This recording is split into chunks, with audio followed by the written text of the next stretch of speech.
Hi guys, ito nga pala yung mga video ko sa private yacht ng boss ko. Ito po, may private yacht yung boss ko. At doon po ito naka-stay sa Manila, Marina Bay. Malapit sa bahay namin, 15 minutes lang po.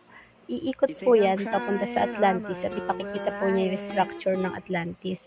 So napakahirap po mag-video habang umaandar na yan sa kalagitnaan dahil sobrang lakas ng current. Alam niyo po nakaakap na kami halos sa lahat ng pool kasi malakas talaga yung current ng tubig pagka papunta. Pero pagpabalik naman na okay na siya. Tapos pagkayari niyan, every Saturday, kailangan mag-check-in kami sa hotel or minsan binabayaran niya off ko.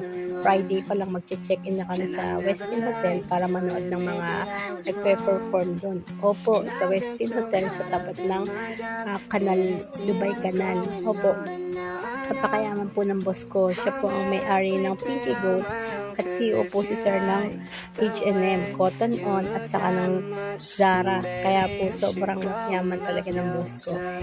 Sabi nga nila, money is not problem to us. Totoo naman po, ang boss ko nagpagawa ng bahay namin at siya din ang tumutulong sa akin nung nag-aaral ako sa Dubai. Siya din ang bumili ng camera ko para nga ma-pursue yung pagbablog ng bata. Ganun po ako kaswerte doon. Yan lang.